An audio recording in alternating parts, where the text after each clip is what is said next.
তারাই তারেক রহমানকে চোর বলেছিল, তারাই খালেদা জিয়াকে নিয়ে কটাক্ষ করেছিল। এই সরকারকে বৈধতা দিয়েছে স্বয়ং বিরোধী দল। পল্টিবাজি আমরা বুঝি।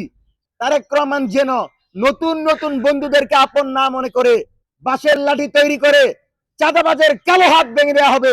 আপনি চাঁদাবাজি আর টেন্ডারবাজিকে সমর্থন করে 6 মাস সেই মন্ত্রী পরিষদে থাকতে পারবেন না। যখন জেল থেকে বের হয়ে কান্না করে বলছেন, আরে মাসুম বাচ্চাদের জন্য আমরা বের হইতে পারছি, আপনি মুজিববাদী স্লোগানকে সমর্থন দিচ্ছেন। আপনি 71-এর দোহাই দিয়ে বাংলাদেশে মুজিববাদকে ফেসিবাদকে সমর্থন করছেন। আপনি এখন চিড়িয়াখানার দিকে যান, চাঁদা নিচ্ছে, স্লিপ দিচ্ছে, জিজ্ঞেস করলে সে বিএনপির অমুক দলের নেতা। তাহলে আপনি যদি এখনো চাঁদাবাজকে সমর্থন দেন, তাহলে বাংলাদেশের প্রতিটি পথে চাঁদাবাজরা দাঁড়াবে। তারা বলবে মন্ত্রী পরিষদ আমাদেরকে বৈধতা দিচ্ছে। এইরকম তামাশা বন্ধ করতে হবে। যতটুকু বাংলাদেশ সরকার দায়িত্ব নিয়েছে, ঠিক ততটুকু দায়িত্ব নিয়ে এতদিন তাদেরকে বসানোর জন্য আমরা পরিশ্রম করেছি। সুতরাং এই সরকারের দায়িত্ব হচ্ছে সবার আগে বাংলাদেশের জনগণের চাওয়াকে পূরণ করা। কোনোভাবেই বাংলাদেশের সমঝোতার ভিত্তিতে, আপোষের ভিত্তিতে চাঁদাবাজি চলবে না। শ্রমিক কল্যাণ, উমুক কল্যাণ, তুমুক কল্যাণ পরিষদের নাম দিয়ে বিভিন্ন জায়গায় চাঁদা তুলবেন, সেই জায়গা দেওয়া হবে না। বাঁশের লাঠি তৈরি করে চাঁদাবাজের কালো হাত ভেঙে দেওয়া হবে। কিন্তু জুলাই পরবর্তী বাংলাদেশে তারেক রহমানের নবগঠিত সরকারের সময় বাংলাদেশে কোনো চাঁদাবাজি করতে দেওয়া হবে না। এই সরকার যেন ভুলে না যায় সময় টেলিভিশন তারেক রহমানকে ডাকাত বলেছিল। এই সরকার যেন ভুলে না যায় মিডিয়া তারেক রহমানের বিরুদ্ধে 2 ঘন্টা 3 ঘন্টা সংবাদ প্রচার করেছিল।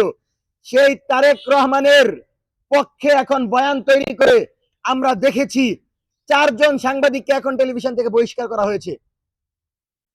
যারা এটা করিয়েছে তারাই তারেক রহমানকে চোর বলেছিল, তারাই খালেদা জিয়াকে নিয়ে কটাক্ষ করেছিল, তারাই বিএনপিকে নিয়ে কটাক্ষ করেছিল। সুতরাং তারেক রহমান যেন নতুন নতুন বন্ধুদেরকে আপন না মনে করে ফ্যাসিবাদী আমলে যারা নির্যাতনের শিকার হয়েছেন, মাহমুদুর রহমানের মতো যাদের রক্ত মাটিতে ঝরেছে, তাদেরকে যেন আপনি আপন মনে করেন। আপনি তাদেরকে আপন মনে করবেন না। তারা দীর্ঘ সময় আপনার বিরুদ্ধে, আপনার মায়ের বিরুদ্ধে, বিএনপির বিরুদ্ধে লাগাতার সংবাদ প্রচার করেছে। আপনারা যদি মনে করেন বাংলাদেশের সকল মিডিয়া আপনারা দখল করে রাখবেন, সেই দিন শেষ। আমরা তারেক রহমানের কাছে অনুরোধ করব, নতুন বন্ধুদের পরিবর্তে ফ্যাসিবাদী আমলে আপনাদের পক্ষে যারা একটি বাক্য বলেছে তাদেরকে কাছে টেনে নেন এবং মিডিয়ার অবাধ স্বাধীনতা নিশ্চিত করেন। এবং যে সকল সাংবাদিকদেরকে বরখাস্ত করা হয়েছে, 2 দিন চলে গেছে, আমরা আশা করব 7 দিনের ভিতর তাদেরকে চাকরিতে পুনরায় ফিরিয়ে নেন। এই সরকার আমাদের ভোটে নির্বাচিত সরকার। এই সরকারকে বৈধতা দিয়েছে স্বয়ং বিরোধী দল। সকল দল যখন বলেছে যে নির্বাচন সুষ্ঠু হয়েছে, তারা আন্দোলনে যাচ্ছে না, তখন এই সরকার শপথ নিয়েছে। সুতরাং এই সরকারের ম্যান্ডেট পূরণের জন্য আওয়ামী লীগের সমর্থন দরকার নাই। আপনি চাঁদাবাজি আর টেন্ডারবাজিকে সমর্থন করে 6 মাস সেই মন্ত্রী পরিষদে থাকতে পারবেন না।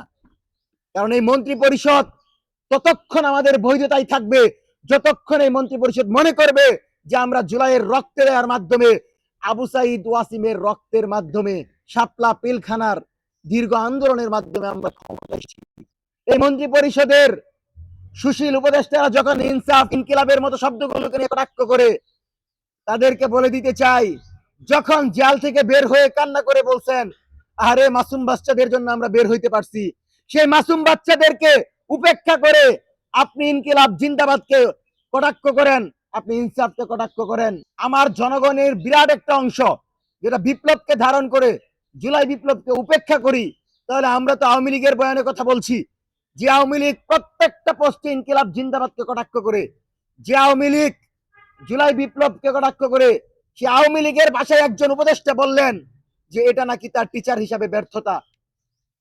টিচার হিসাবে আপনি এই কারণে ব্যর্থ যে আপনি গোলামীর স্লোগান আমাদেরকে শিক্ষা দিয়েছেন, আপনি মুজিববাদী স্লোগানকে সমর্থন দিচ্ছেন, আপনি 71-এর দোহাই দিয়ে বাংলাদেশে মুজিববাদকে, ফ্যাসিবাদকে সমর্থন করছেন।